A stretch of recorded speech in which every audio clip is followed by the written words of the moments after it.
안녕하세요. 주빌리 위클리로 여러분 다시 찾아뵙습니다.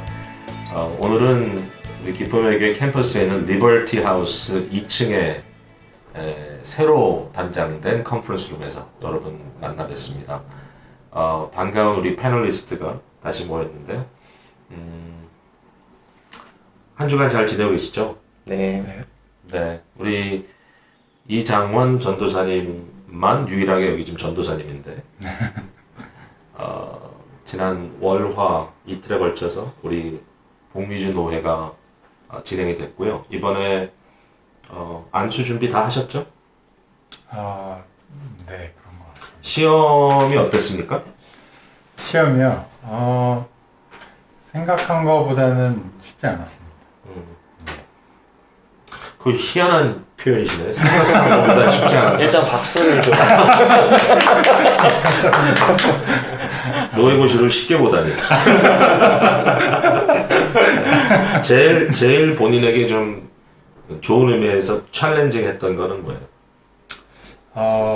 다른 거보다 이제 사실은 이 노예 때 이제 그 노예 참석하신 목사님들께 좀 목사가 된다는 거의 의미? 뭐 이런 거를 제가 좀 여쭤볼 기회가 있었는데, 근데 참 감사하게도 그 고민은 당연히 해야 되는 거고, 이제 이게 뭐 목사가 된다는 게 그냥 마냥 기쁜 게 아니라 거기에 따르는 책임과 부담감이 있는 건데, 언제든지 그런 고민에 대해서 또 얘기하고 싶으면 연락하라고 이렇게 또 얘기를 해주시더라고요. 그래서 되게 격려를 많이 받았습니다. 네.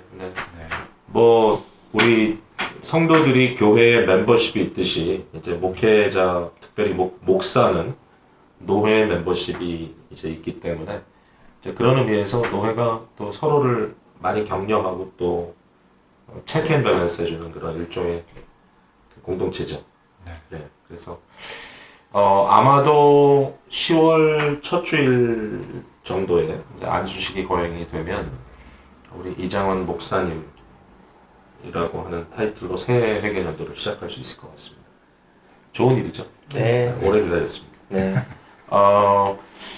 저희가 오늘은 좀 심각한 주제를 나눠보려고 그래요. 물론 모든 주제가 심각할 수 있지만 오늘은 특별히 저희가 지금 창세기 그 뒷부분을 우리가 이제 매일 성경 통해서 보고 있는데 그 요셉의 인생에 있어서 중요한 키라고 말할 수 있는 그 형통이라고 하는 것에 대해서 사실은 뭐 많이 얘기를 하지만 이제 뭔가 아직도 매번 그 문제에 딱 부딪혔을 때마다 좀 정직한 답을 주지 못하는 경우들이 있지 않나 그런 생각이 들어서 이제 우리가 뭐 설교를 통해서든지 또는 뭐 소그룹 토론을 통해서든지 이제 그런 이슈들을 대할 수 있지만 또 이 주빌리 위클리라는 또 하나의 이 플랫폼을 통해서 우리가 우리 특별히 이제 말씀을 연구하고 가르치는 입장에서 이 문제에 대해서 우리가 어떤 생각을 좀 하고 있나 상도님들과 나누면 좀 유익하겠다는 생각이 좀 들었습니다. 네. 네, 일단 뭐 창세기 39장이 제일 이제 이 구절이 좀 뚜렷하게 나오는 그런 부분인데 뭐 여러분 다 아시겠지만 그 종으로 잡혀간 그런 굉장히 비천한 상황에서 또 심지어는 이제 큰 오해를 뒤집어쓰고 옥중에 들어가서 옥고를 치르는 그런 굉장히 또 더욱 더 비참한 그런 상황에서 성경은 계속해서 증거하기를 요셉이 하나님의 돌보신 가운데 있었고 그가 무엇을 하든지 형통했다라는 그런 표현을 하고 있거든요. 그래서 사람들이 그 형통을 받대는 거예요 또. 그러니까 그 상황에서 그러니까 이게 그냥 남들은 전혀 모르고 남들이 봤을 때는 너 정말 인생 이제 끝장이다 이렇게 생각을 하는 가운데 혼자서 나는 괜찮아 이게 아니고 이 형통이라는 상황이 적어도 그 상황 속에서 그를 관찰할 수 있는 사람들에게 보였다. 그래서 사실은 이제 이 질문이 단순히 성경에 나오는 단어 하나의 의미라기보다는 우리 이 세상을 살고 있는 우리들에게 이 세상에서의 그 성경이 제시하는 good life가 과연 뭔가? 물론 이제 형통이라는 말의 의미를 또 여러 가지로 우리가 생각할 수 있겠지만, 근데 이것은 단순히 어떤 신학자나 목회자들의 관심뿐만이 아니라 우리 인류 역사의 중요한 획을 긋고 있는 그 서구의 그 헬라 철학 사상으로부터 벌써 깊숙이 들어가 있는 질문. 사실 오늘도 그 질문을 하는 거죠. What is good life? 무엇이 정말 좋은 삶인가? 아리스토텔레스가 특별히 그 문제에 대해서 많이 고민하고 그것을 굉장히 이렇게 포괄적으로 이렇게 설명하려고 애를 썼는데 그 이전에 있었던 이제 모세 오경에 나오는 이 형통이라는 말, 사실 맥이 통하니까 그 말의 의미가 과연 뭘까? 예, 일단 여러분이 생각하는 이 형통의 한번 그 정의를 한번 얘기해 봅시다. 사실 그게 전부이기도 한데 그렇게 한번 시작해 보면 어떨까요? 잘 살고 싶은 게 인간의 기본적인 욕구 중에 하나라고 생각을 하고요. 잘 산다는 게 이제 우리가 흔히 얘기하는 잘 된다 뿐만이 아니라 진짜 사람답게 진짜 사람으로 태어나서 사람으로 어떻게 살아가는 것인가라는 질문이 사실 기독교를 넘어서 모든 인간의 보편적인 질문이라고 생각을 하고요. 철학자를 포함해서. 근데 우리가 기독교인이라고 했을 때 좀 이건 분명하게 해야 될 거라고 생각이 드는 게 형통이 뭐냐라고 하는 그 개념 자체를 생각할 때 하나님과 떼어서 생각할 수 있는가가 일단 제 첫 번째 부분이에요. 하나님과 상관없는 형통이 있을 수 있는가? 라는 질문을 먼저 조금 기본 전제로 깔고 생각을 하다 보면, 그리고 그 눈으로 성경을 읽다 보면 형통이란 하나님이 동행하실 때 일어나는 일이지 동행하시지 않으면 일어날 수 없다. 심지어 여기 성경에 많이 고발하는 바 악인들은 왜 이렇게 잘 삽니까? 라고 선지자들이 막 고발하잖아요. 악인들은 저렇게 악을 저지르는데도 왜 배부르게 삽니까? 근데 그게 형통일까? 라고 하는 면에서 일단 우리의 시각이 하나님이 함께 하시는, 하나님께서 동행하시는 그 삶이 형통의 기본 전제가 된다는 걸 일단 먼저 깔아야 될 것 같아요. 요셉 이야기를 하고 있지만 그 요셉의 이제 증조부죠. 그 아브라함. 아브라함도 가는 곳마다 사람들이 하나님이 함께 하시는 것을 보았다 그러고 이삭도 그렇고 야곱도 그렇고 그 형통의 그 어떤 그 본질이 이렇게 쭉 이어져 내려오다가 요셉 이야기가 특별하게 우리에게 다가오는 것은 어떤 공식이 아니라는 거. 그 요셉이 그 어려운 시기가 거의 20년 정도의 그 노예 생활과 그리고 죄수로서의 그 생활이 진짜 형통이 뭘까를 고민하게 만드는 예, 그런 이야기인 것 같습니다. 제가 시작 부분만 했어요. 답을 얘기한다기보다는 하나님과의 어떤 관계성 속에서 우리가 형통을 이야기해야 되는 것이 굉장히 종교적인 것 같고 굉장히 이렇게 좀 너무 좀 영적인 문제를 다루는 게 아닌가라고 고민하시는 분도 계실 것 같은데 이제 사실은 크리스찬들이 가지고 있는 이 굿라이프의 관점은 소위 말하는 그 세속주의 인본주의자들이 생각하는 거하고는 다를 수밖에 없죠. 왜냐하면 그 세속주의 인본주의자들이 가지고 있는 생각은 일단 내재적인 의미에서의 그러니까 우리에게 갇혀 있는 우리 안의 시스템으로서의 뭔가 행복을 추구하려는 거고 그러니까 하나님에 대한 인정 자체가 없으니까요.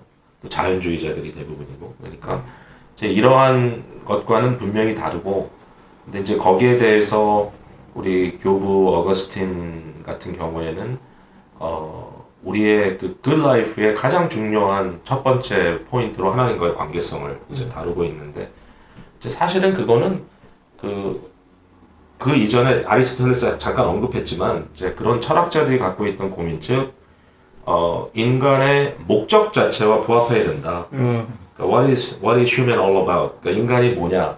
라는데 부합하는 것이 굿라이프지.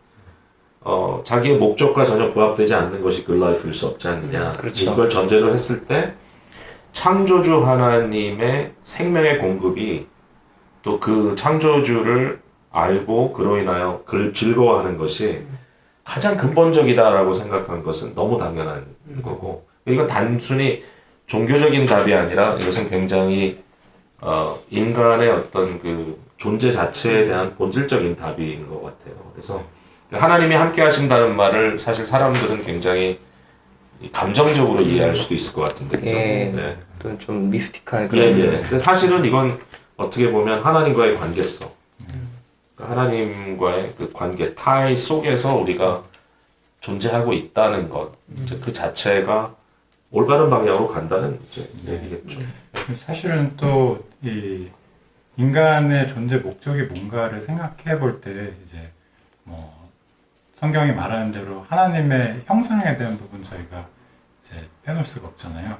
인간이 창조된 게 결국에 하나님의 형상을 따라 지음을 받은 거니까. 그러면 하나님과의 관계 안에 그 해답이 있다는 게 사실은 너무나 당연한, 저희들한테 당연한 건데, 이제 요즘 시대는 사실 본인이 스스로 자신의 존재 목적을 정의하는 시대잖아요. 포스트 모던 이후에는 누구나가 다 자신은 이게 행복이라 생각한다, 자신은 이게 굿 라이프라 생각한다라는 걸 정의를 할 수 있다 보니까 이런 얘기도 그냥 그 수많은 어떤 얘기들 중에 하나로 치부가 돼버리는 그런 좀 안타까운 현실에 저희가 좀 살고 있는 것 같아요. 목사님 무슨 생각하는 말씀이 있는 것 같은데. 아주 깊은 생각은 아닌데요. 그 듣다 생각된 게 그러니까 어렸을 때 요셉 이야기 꼭 들으면 마치 이게 좀 기승전결을 얘기할 때 이 이야기의 이제 클라이막스가 뭔가 총리가 딱 됐을 때 그래서 뭔가 이 일련의 과정들을 잘 버티고 잘 이겨내서 결국엔 그 형통함이 이제 그 총리가 되는 것으로 결과물을 마치 난 것처럼 세상 사람들도 요셉의 이야기를 그렇게 많이 알고 있더라고요. 근데 보니까 39장 이후에는 사실 형통하다라는 말이 등장하기보다는 오히려 그 요셉의 삶을 통해서 누군가가 생명을 얻게 되는 오히려 다른 사람들에게 그 형통함이 흘러가는 모습을 봤을 때 결국에는 그런 그리스도인이 하나님 안에서 목적을 가지고 살아가는 삶 자체, 그 라이프 스타일 자체가 하나님과 동행하는 그 형통한 삶이 있지 않을까. 구체적인 어떤 형통의 구체적인 가시적인 모습이 있다기보다는 결과물이 있다기보다는 그러니까 목사님 아까 말씀하신 대로 하나님의 목적을 이루면서 살아가는 삶이 형통한 삶이지 않을까. 그렇게 생각합니다. 하나님을 빼고 선한 일 또는 의로운 일을 얘기했을 때 끝이 어디냐라는 질문이 항상 남아요. 이렇게 선하게 살아서 뭘 어떻게 할 것이냐, 또는 뭐 우리가 흔히 생각하는 그런 뭐 인과응보, 뭐 선한 일을 행하고 선한 일 행한 사람 잘 되고 악한 일을 행한 사람 망한다. 또는 그러니까 선한 일을 행해야 되는 그런 목적성, 당위성이 하나님과의 관계성을 빼고는 사실 답이 잘 나오지 않는 것 같아요. 철학자들도 그렇게 고민했었던 것 같고, 제가 성경의 말로 그거를 발견했던 구절이 전도서였는데, 이제 그런 말이 전 되게 헷갈렸어, 어릴 때. 너무 선하려고도 하지 말고 너무 의로우려도 하지 말라. 어찌하여 너는 일찍 패망하려 하느냐. 너무 악인이 되려고 하지도 말라. 뭐 이렇게 얘기를 하면서 야, 이거 어쩌라는 거지? 이게 어떤 단순한 우리가 그 율법적으로 하나님의 계명들을 지켜야 된다 이런 의미가 아니라 선을 행해야 된다는 걸 알겠는데 성경의 말로 이걸 뒤집어서 하나님과 상관없는 선한 일, 하나님과 상관없는 악한 일이 얼마나 허무한 것인가 라는 걸 얘기하면서 전도서도 결국에는 하나님과의 관계성을 이야기하죠. 지금 우리가 하나님과의 관계성에 굉장히 집중하고 있는데 사실은 이제 그게 굉장히 중요한 키고 좀 다원주의 사회 속에서 살고 있고 우리가 사실 기독교가 다원주의 안에서 존재하기 때문에 어떤 다른 목소리나 다른 사람들의 삶의 방식에 대해서 우리가 폭력적으로 그것을 뭐 제지한다든지 과열시킬 수가 없고 그래서도 안 되고 맞습니다. 사실은 이 다원주의 사회 속에 살아가는 방법을 우리가 더 터득해 가야 되는 것도 있는데 근데 사실 그 미로슬라브 볼프 같은 사람은 이 플러리싱 아주 플러리싱 그런 막 삶이 막 솟아나는 것 같은 그런 느낌이잖아요. 그래서 플러리싱의 개념을 사실 그것도 이제 철학적인 개념이죠 사실은. 근데 그것을 이제 이야기하면서 결국 이 다원주의 사회에서 모든 컴피팅 아이디어들이 제시하려고 하는 것은 사람이 어떻게 살면은 잘 사는 거냐 그 질문을 지금 던지고 있는데 사실은 기독교가 거기에 굉장히 중요한 그 하나의 대안. 근데 이제 대안이라는 표현보다 이제 우리 크리스천의 입장에서는 그것이 정답이죠. 근데 그것을 세상에 내어놨을 때 설득력이 없지 않다. 그러니까 설득력이 있는 것으로 제시하는 이 옵션을 여러분들이 한번 들여다봐라. 이렇게 사는 것이 정말 플로리싱 라이프다. 귀납적으로 봐도 충분히 말이 되는 그거를 이야기다. 제시하려고 하는 거죠. 그래서 기독교인들이 말하는 이 굿라이프, 형통이라는 것은 이런 것이다라고 이제 정의해주고 싶어 하거든요. 근데 참 그러한 시도가 좀 새롭게 느껴지기도 하는데 사실은 우리에게 굉장히 중요한 질문인데 어떨 때는 괜히 마치 고난을 더 뭐 좋아하고 우리는 네. 그냥 아무 생각 없이 그냥 어렵고 힘든 삶을 살아내야 되는 것이라고만 생각하는 그 안에서도 인간으로서의 어떤 의미를 발견하지 않고서는 우리에게 그 의미가 없잖아요. 사실 거기에서 또 기쁨이 오는 거고. 그러니까 이것을 조금 더 적극적으로 우리가 좀 이야기해야 될 필요가 있지 않나. 크리스천들로서. 사실 우리 성도님들도 그 문제 때문에 질문을 갖고 계실 것 같아요. 네. 크리스찬들이 삶의 원리가 다른 사람이긴 하지만 삶의 정황은, 삶의 시츄에이션은 사실 믿는 자 믿지 않는 자가 같은 선상에 살고 있죠. 그런데 그 고난이라는 것이 일부러 기독교인들이 고난을 선택하며 사는, 막 징검다리 건너듯이 고난만 선택하며 사는 것이 아니라 저는 일반적인 고난들이 다 같이 오는 상황에서 이것을 크리스찬들이 어떻게 해석하고 어떻게 여기서의 굿 라이프를 만들어가는 그 상황, 그 원리가 다르다는 생각을 많이 해요. 그런 면에서 요셉이 그 우리가 조금 드라마틱한 그런 극단적인 어떤 디클라인을 경험하는 그런 상황이지만 어떻게 왜 그 선함을 추구할 수밖에 없었을까? 뭘 바랬을까? 뭘 바랐을까? 아니면은 요셉은 무엇을 받기에 그 어려운 상황에서도 선을 행하려고 그렇게 노력을 했을까? 그 팬데믹과 지금 많이 연결되는 그 시츄에이션이 뭐 흑사병이라든지 우리 역사 속에 보면은 그리고 조금 이야기가 다르지만 초대교회 때 어거스틴 시대 때 역병이 돌았을 때 많은 사람들이 죽어나갈 때에 크리스찬들이 보여줬던 그 행동들이 그 상황에서의 굿 라이프가 오히려 뭐 선교에 큰 역할을 했다 이런 얘기를 하는데 그건 결과적인 이야기고 그때도 그 크리스찬들도 무언가를 받기 때문이겠죠. 그게 뭔가를 좀 밝혀봐야 되겠죠. 네. 근데 지금 일반 사회, 지금 현대 사회, 지금 현대라는 표현이 맞나 모르겠죠. 지금 현재의 사회 속에서 일반들이 생각하는 굿라이프의 요소는 뭘까요? 어떻게 하면은 형통하는 걸까요? 그 질문은 어떻게 보면 일반 이제 세상 사람들이 요셉의 삶을 보고 굿 라이프라 얘기하느냐 이걸 한번 생각해 볼 필요가 있는 것 같아요. 그렇죠. 같은 질문인 것 같아요. 왜냐하면 요셉의 삶을 보면서 전혀 하나님에 대한 어떤 신앙적인 고백이 없는 사람들도 저거는 좋은 삶이다, 선한 삶이다 이렇게 얘기를 하거든요. 그러니까 그렇게 얘기를 할 수 있다. 네, 그러니까 그냥 봤을 때 뭐 자세히 들어가지 않아도 대충 요셉의 삶을 쭉 훑어봤을 때 좋은 삶이었다 이런 얘기는 충분히 할 수 있을 것 같아요. 근데 무엇이 세상 사람들로 하여금 요셉의 삶을 좋은 삶이다라고 얘기할 수 있게 하는가? 그걸 한번 얘기를 해보면 좀 더 구체적이지 않을까요?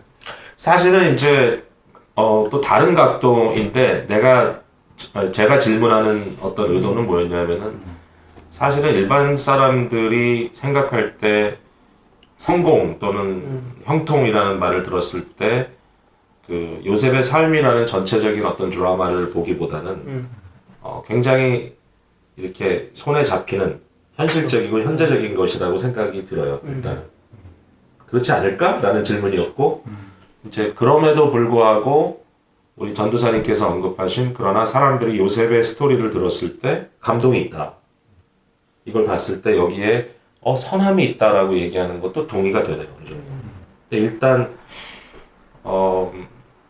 주위의 사람들하고 이야기를 했을 때 오늘 미국에서 이제 살아가는 나름대로 성공을 추구하고 살아가는 세대들과 이야기를 했을 때 뭐가 성공이냐라고 했을 때 거기에 대한 답은 빠질 수 없이 이게 그냥 너무 취한 그런 대화가 아니라 사실상 실제적으로 물질적인 풍요로움이 굉장히 중요하고 건강함이 굉장히 중요하고 어떤 그 미래에 대한 좀 뭐 소망이라는 표현은 좀 또 신앙적인 표현이기도 하지만 긍정적인 그런 아웃룩, 안정성 같은. 네. 기대할 만한 것들이 네. 있는.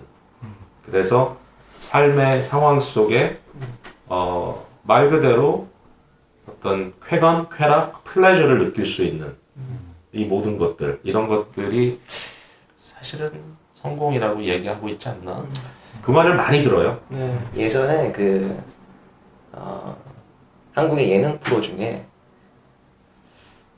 뭐죠? 힐링 캠프라고 였나? 힐링 캠프 있었죠. 예, 거기 박진영 편이 있었어요. 어. 근데 그때 이제 저는 박진영 씨가 뭐 기독교인이 아니야 이런 논란은 좀 일단 차치하더라도 인간적인 형태에서의 성공을 추구하는 그런 얘기들을 하면서 이렇게 피라미드를 설명하면서 자기가 인생의 그러니까 어떤 만족감을 일단 얘기하더라고요, 스스로가. 근데 이게 90%까지 차려면 일단 돈을 많이 버는 게 목적이었다. 그 90%가 찼어요. 이제는 벌 만큼 번 거예요. 자기의 어떤 욕구가 충족된 거예요. 근데 아직도 뭔가 모자라. 내가 형통 또는 성공이라 이야기하기에는 뭔가 모자라. 그래서 주변 사람들한테 물어봤더니 봉사를 많이 하라 그랬다는 거예요. 남을 돕고 될 수 있는 대로 남에게 어떤 영향력을 미치고 보람 있는 일. 그렇죠. 근데 그게 남들만 돕는 것이 아니라 자기 만족도 되는 거예요. 자기 스스로를 인생을 평가할 때 형통 성공이라고 이야기할 수 있는 거죠. 그래서 봉사를 많이 했대요. 많이 했는데 99%까지는 차더래요. 근데 뭔가가 풀리지 않는 기가 있어서 그때 당시에 그 인터뷰에서는 자기가 요즘 여러 종교를 탐독하고 있다. 여러 종교의 경전을 탐독하고 있다면서 마지막에는 종교성을 얘기하더라고요. 근데 물론 이게 되게 세큘러한 배경에서 인터뷰였기 때문에 이제 그걸 이해를 못하고 되게 이상한 사람이다. 약간 이렇게 얘기를 하지만 그 어떤 표본을 보여준 것 같아요. 인간으로 생각하는 성공이 무엇인지. 물질은 빠질 수가 없고 그리고 자기 삶의 안정성을 확보한 다음에는 이제 누군가에게 내가 도와줄 수 있는 여지가 있는가? 이렇게 가는 게 형통, 성공의 개념이 아닌가? 저는 어떤 생각을 좀 했냐면은 지금 사실 이제 말씀하셨죠. 사실 저도 그 힐링 캠프 편을 좀 보긴 했었는데 그러니까 일단 사람들이 보통 말하는 수단들, 조건들을 갖추는 게 보통 첫 번째 행복의 필수 요건 이렇게 생각을 하는 것 같아요. 그래서 그게 이제 물질적인 것들이 대부분이긴 한데, 근데 그게 어느 정도 충족이 되면 그 다음에는 이제 뭐 아까 박진영 씨 같은 경우는 뭐 남을 돕는 걸 얘기했는데 그 조건들을 갖고 뭔가 추구하는 end goal이 있는가? 그게 있으면 저 사람은 뭔가 좀 제대로 살고 있는 거야라고. 그게 꼭 이제 세상에서 말하는 어떤 특정한 절대적 기준이 있는 게 아니더라도 저 친구는 저런 목적을 갖고 살고 있구나. 그거 자체만으로도 이제 사람들이 되게 괜찮은 삶을, 선한 삶을 살고 있다 이렇게 얘기를 하는 경향이 좀 있는 것 같습니다. 그 봉사로서의 얻는 게 명예라고 얘기했던 것 같아요. 명예. 명예. 근데 재밌는 거는 이제 그런 대화들을 하다 보면 이제 저도 예전에 이제 좀 선한 일을 하기 위해서 이렇게 그동안 이제 공부를 해오고 좀 쌓아온 것들을 이제 소위 노블리스 오블리주라고 이렇게 나눠주는 거에 어떤 공통된 생각을 갖고 있는 친구랑 대화를 하던 적이 있었는데 그 대화의 끝에 결국에는 그래서 그걸 이렇게 베풀고 하는 거에 그래서 뭐가 있는데 이런 질문으로 올 수밖에 없더라고요. 그걸 설사 성공적으로 베풀더라도 그래서 베풀어서 그 다음에 뭐 기분이 좀 좋은 거는 있는데 그게 뭐 지속적인 건 아니고 그것도 이제 시간이 지나면 다 잠잠해진단 말이에요. 그래서 그러면 이런 선한 행위를 하는 것 자체가 이게 왜 선한 것인가? 그러니까 남을 돕는 것 자체가 사람들은 다 인간이면 당연히 그렇게 해야 되는지라고 얘기를 하지만 요즘 같은 시대는 사실 그게 돕는 게 꼭 선한 건가? 이런 질문까지도 하거든요. 그러니까 이게 그 어떤 행위 이면에 어떤 목적 이면에 뭐가 있는가 그거를 이제 많이들 묻게 되는 것 같아요. 믿지 않는 사람들도. 우리가 나누고 있는 대화가 생각보다 쉽지 않다라는 음. 느낌이 점점 들어오죠. 그만큼 어려운 것 같기도 해요. 또 본질적인 것이기도 하고. 요셉의 이야기로 돌아간다면, 우리 포인트 레퍼런스가 거기라면, 우리가 인간의 기본적인 욕구가 만족되는 것이 기본적인 조건이다라고 이야기하는 것을 그렇지 않다라고 얘기를 하는 게 굉장히 비현실적이잖아요. 그리고 심지어는 우리가 크리스찬으로서 위해서 기도하는 것도 일용할 양식과 또는 물질적인 여유를 위해서 기도하고 사업을 하면 잘 되기를 위해서 기도하고 또 병들어 있을 때 건강의 회복을 위해서 기도하고 심지어는 이제 사람들과의 관계 속에서 좀 사람들이 나를 좋아하고 좀 평안한 좋은 원만한 관계를 갖게 되는 것을 우리가 위하고 그걸 위해서 기도할 수 있고 내가 제일 사랑하는 사람에 대해서 생각을 한다면 아무리 우리가 크리스찬이고 뭐 신앙의 수준이 높다 할지라도 그 사람이 지질이 가난하고 병들어 있고 사람들 사이에서 미움만 받는 걸 누가 원하겠어요. 그러니까 그런 부분에 대해서 분명히 이슈가 있죠. 이슈가 있는데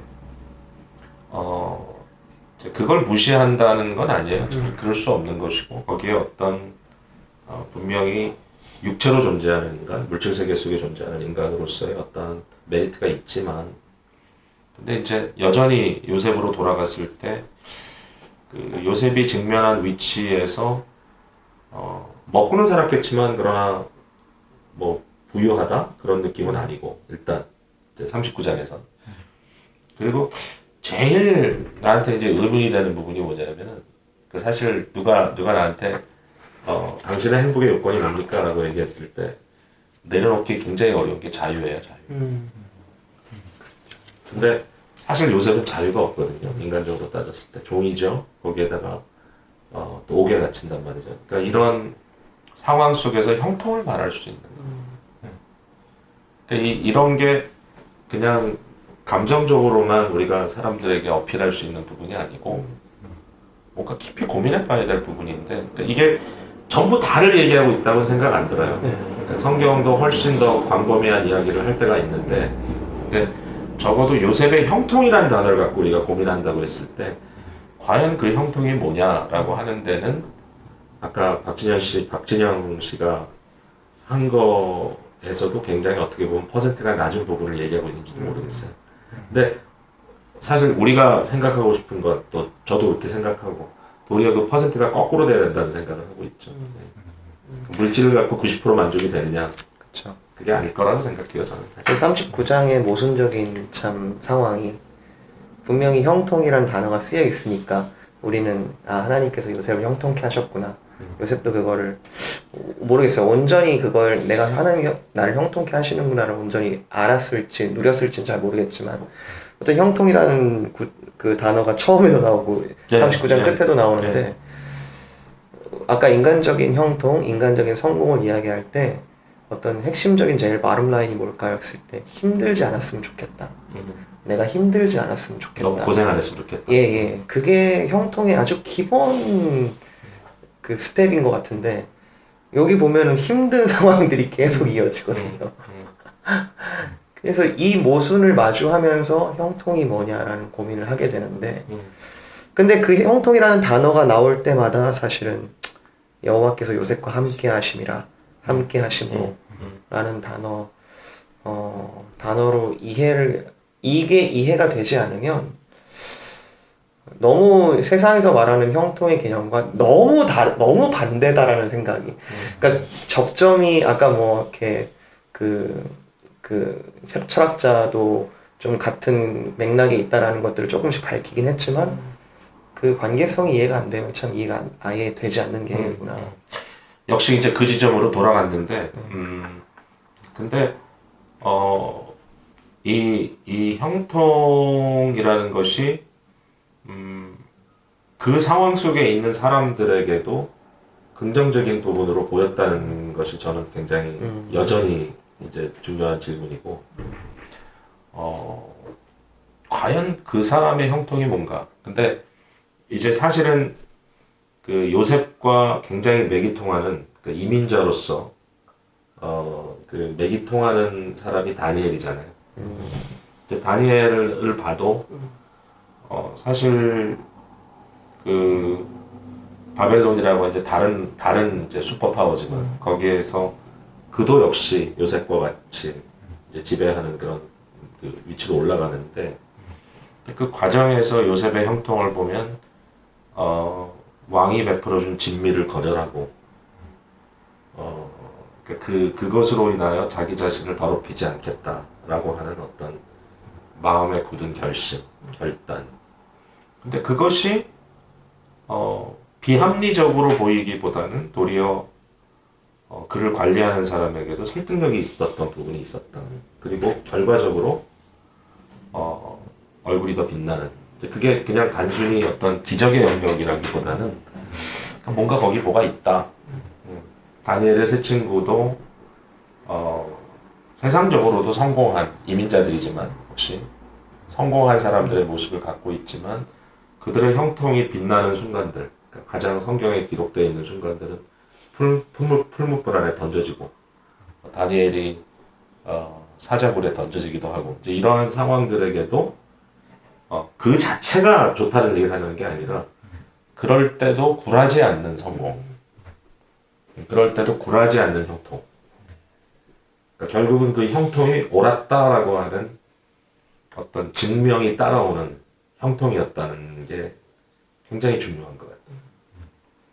저는 좀 이런 생각이 들어요. 그 요셉의 삶이 39장의 삶이 계속 어떤 이렇게 슬라이딩하는 삶이 아니고 약간 계단 같은 느낌이 있거든요. 그러니까 형통케 하셨다. 그래서 그 가정 총무로 이렇게 일을 할 때도 우리가 흔히 생각하는 그런 형통의 그런 모습들이 있었을 것 같아요.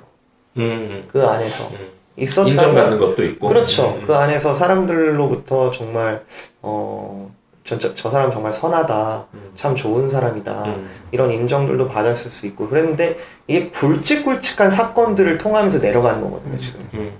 어떤 굵직굵직 다니엘도 보면은 너무 능력 있는 신하 훌륭한 사람. 예 그랬는데 어떤 굵직한 사건들의 어떤 하나님을 대적하는 세력의 상징일 수도 있겠죠. 그리고 어떤 우리로서는 믿음이 시험되는 어떤 순간들일 수 있겠죠.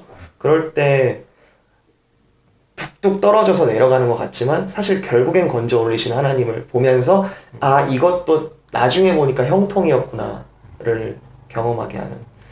저는 그래서 저도 성도로서 끝내고 얘기할게요. 예 성도로서 어떤 고난이 계속되네 이렇게 이해한다기보다는 우리 삶 속에서의 자그마한 그런 영역 속에서도 선을 행하고 하는 것에 그리고 그것을 형통을 누리는 것도 굉장히 중요한 이슈다라는 생각을 해요.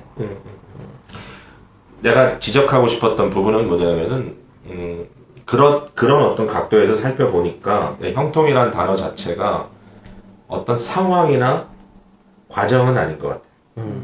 그러니까 이렇게 되면 형통해진다 네, 이게 아니라 네. 형통은 뭔가 그러한 상황도 바꾸지 못하는 어떤 퀄리티 오브 라이프인 것 같아요.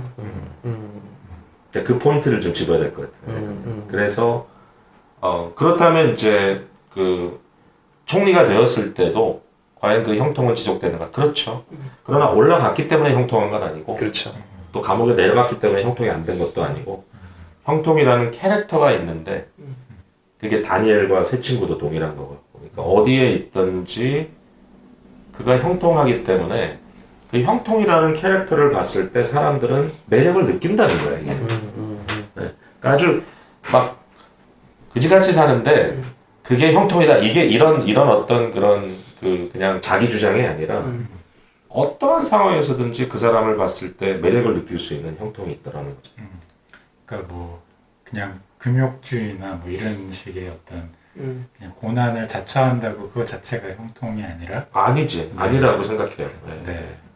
그러니까, 또 하나님의 좀 저희 안에 있는 하나님의 품성, 속성이 좀 이렇게 간접적으로 드러나기 때문에 아마 그 주변 사람들을 매료시키는 것이지 않을까 이런 생각도 좀 들어요. 그러니까 하나님의 뭐 인자하심, 그의 사랑하심, 이렇게 긍휼하게 여겨주심 이런 것들이 요셉의 삶을 통해서 완전하지는 않지만 그들의 삶을 통해서 드러났을 때 사람들이 본질적으로 안에 갖고 있는 그런 하나님을 향한 갈망들을 좀 이렇게 다시금 이렇게 되새기고 그것으로 인해 기뻐하는 것이지 않을까 이런 생각도 좀 드는데. 아까도 잠깐 언급한 것 같은데 그 표현을 근데 그 이마고 데이 하나님의 형상 이미지 오브 갓이 결국 그게 인간의 어떤 인간됨의 본분이고 목적이라면 그 본분과 목적이 반영되는 그러니까 이 인간의 인간성을 파괴하는 것이 아니라 그것을 affirm하고 그것을 확증하고 그것을 프로모트하고 그것을 확산시키고 그게 결국 이제 생명력이라고도 이제 제가 표현을 많이 했는데 설교를 통해서 근데 그런 것이 드러날 때 사람들에게 매력적인 부분은 뭐냐면 그 살고 있는 형편 자체가 어렵다는 게 매력적인 것이 아니고 거기에 여전히 배어나오는 인품, 인격 그리고 인간다움 그리고 그렇기 때문에 결론적으로 나오는 형통의 반응은 뭐냐면 신뢰인 거예요. 신뢰. 그 사람들이 봤을 때 이렇게 멸시하고 그 사람 아무것도 아니야 이게 아니라 그 사람 뭐가 있어. 그 사람은 좀 뭔가 이렇게 묵직한 믿음직한 게 있어. 신뢰감이 있어 라고 하는 반응이 나왔다. 그게 다니엘도 마찬가지인 거예요. 그러니까 뭔가 사람들이 그를 붙들려고 하고 그를 무너뜨리려고 하지만 그러나 우리가 넘을 수 없구나라고 하는 어느 순간에 그 현실에 부딪히게 하는 어떤 상황일지 컨시스턴하게 신뢰감을 불어일으켜서 결국은 다리오 왕이 다니엘의 그 우직함과 그의 또 신실함에 그의 인격성에 매력을 느끼게 되는 그런 게 아닐까라는 생각이 듭니다. 이 선한 삶에 대해서 얘기할 때 이제 저희가 보통은 크리스찬들의 어떤 이마고 데이적인 부분만 좀 포커스하는 경향이 있는데 사실은 이제 크리스찬이 아닌 사람들도 하나님의 형상을 따라서 지음 받은 사람들이잖아요. 그렇죠. 그러니까 하나님의 어떤 일반적인 은총 아래 어떤 것이 선한 것인가라는 거를 인지할 수 있는 어떤 잠재적인 것들이 다 안에는 들어있는 것 같아요. 그러니까 어떤 그런 일을 할 수도 있고 그렇죠. 할 수도 있고 물론 그 목적성이 뭔지는 모르겠지만 그래서 크리스찬 한 명이 살아가는 삶에 사실은 우리 생각에는 반드시 교회를 들어와서 교회 안에서 성경 공부를 해야 어떤 게 선한 삶인지 알 수 있겠다라고 생각을 하는데 물론 구체적인 부분은 그게 맞지만 그냥 크리스찬 한 명 한 명이 서 있는 자리에서 살아내는 삶을 통해서 그냥 주변에 믿지 않는 사람들도 하나님의 형상을 따라 지어졌기 때문에 그런 어떤 선한 게 뭔지는 공통적으로 어떤 암묵적으로 알 수 있는 그래서 이 사람이 살고 있는 삶이 진짜 내가 이해는 못하지만 뭔가를 내가 이해하는 선을 넘는 뭔가 선한 걸 추구하고 있구나 이런 거를 좀 볼 수 있는 것 같아요. 그래서 그 측면에 저희가 이게 얼마나 파급 효과가 큰지를 잘 이해를 한다면 내가 오늘 하루 일터에서 보내는 삶, 내가 밖에서 보내는 삶 자체가 굉장히 중요해지는 거죠. 이민자에 대해서 얘기를 했지만 결국 그러한 삶이 뭐냐라고 하는 질문을 했을 때 사실 우리는 답을 갖고 있는 사람들이잖아요. 요셉이라는 이민자, 다니엘이라고 이민자보다 더 데피니트하고 위대한 이민자가 이제 예수 그리스도시고 결국은 하나님의 형상의 완벽성 그러면서도 육신에 연약한 모든 그 패셋들을 다 갖고 계신 분이었다. 그러니까 뭔가 이렇게 높이 올려놓고 보는 게 아니라 제 요한 사도가 말한 것처럼 정말 내가 만졌고 보았고 그와 함께 어깨를 굽이면서 먹고 자고 살았다는 거잖아요. 그것이 뭐냐 했더니 생명의 말씀이었다. 생명과 진리가 그 안에 있더라. 그러니까 이걸 우리가 크리스찬으로서 자꾸 너무나 예수 그리스도를 도구화해서 내가 어떤 죽어서 천당 간다는 구원을 얻는 것으로 그것 또 하나의 형통이지 그걸 얻는 것으로 신앙에 포커스를 맞추는 이런 굉장히 그 취입한 값싼 어떤 종교 그렇게 된 부분이 있잖아요 여전히. 그리고 그걸 그대로 얘기하면서 반면에 세상에서 말하는 성공, 돈 벌고 잘 살고 하여튼 놀고 먹고 하는 이제 그런 것들에 대해서는 여전히 흠모하고 그걸 원하고 있는 그런 모습이 좀 타락한 종교라면 결국 우리가 다시 돌아가야 될 부분이 예수 그리스도의 형통을 우리가 간절히 사모하고 살아야 되지 않는가. 십자가에 달리셨지만 사실 가장 형통하셨던 분이시죠. 가장 의미 있게 사신 거죠. 네. 가장 사랑하셨고 가장 신뢰감을 갖고 주고 계셨고 가장 어두운 시간에도 소망을 잃지 않았고 그래서 당당하게 자기 십자가를 지고 따라오라고 얘기하신 것 그렇죠. 같아요. 그리고 지혜로웠고 네. 제가 예수님을 생각할 때마다 믿음, 소망, 사랑, 지혜 이 네 가지의 영역이 항상 이렇게 머릿속에 있는데 그리스도인이 된다는 것이 바로 그분을 알고 그분과 연합되어 내가 주와 함께 살고 주와 함께 죽을 수 있다면 사실은 우리가 그 얘기를 계속 하고 있는 거 아닌가 모르겠어요. 요셉을 통해서 예수님의 삶이 보인다. 예수님의 삶이 보인다. 근데 여전히 이제 우리가 해야 될 숙제는 뭐냐면 그 삶이 뭔가를 더 구체적으로 알아가야 된다는 거죠. 그래서 성경 공부하고 소그룹도 하고 그래서 그것으로 인하여 우리가 깊이 고민을 해야 되지 않느냐.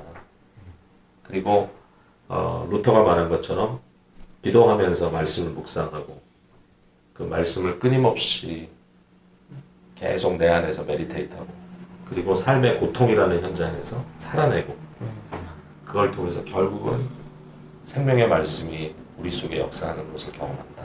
이렇게 말할 수 있겠죠. 오늘도 저희 영상이 한 이정표가 됐으면 좋겠네요. 네.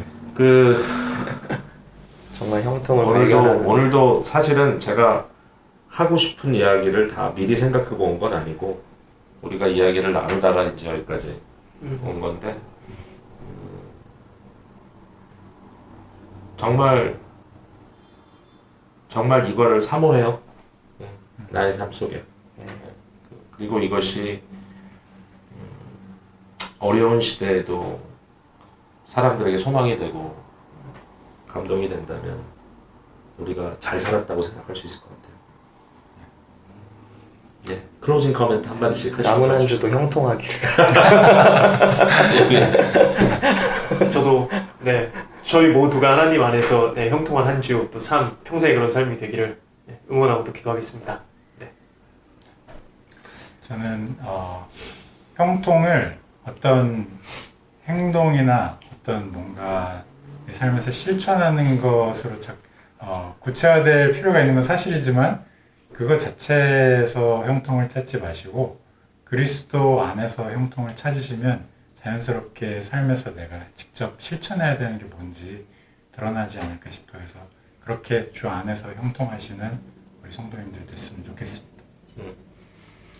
예수 그리스도 안에 있는 하나님의 형상을 지향하는 그러한 모든 그 개인과 또 소그룹과 또 교회가 되었으면 좋겠고요. 네. 또 그런 기독교인들이 우리 지역사회에 많았으면 좋겠고 또 정치도 하고 예술도 하고 또 과학도 하고 모든 영역 속에서 빛을 발하면서 그리스도의 향기가 드러난다면 지금보다는 많이 좋은 세상이 되지 않을까.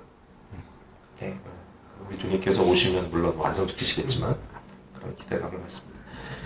네, 여러분 오늘도 저희는 너무 좋은 대화를 나눴는데요. 여러분 함께 들으시면서 어떤 좀 정리가 되셨는지는 모르겠네요. 끝은 아닙니다. 계속 말씀 우리가 보면서 더 연구하고 또 말씀 나누고 지금보다 더 좋은 또 결론들도 나오지 않을까 기대합니다. 함께 해주셔서 감사합니다. 다음 주에 다시 만나죠. 네, 감사합니다. 감사합니다.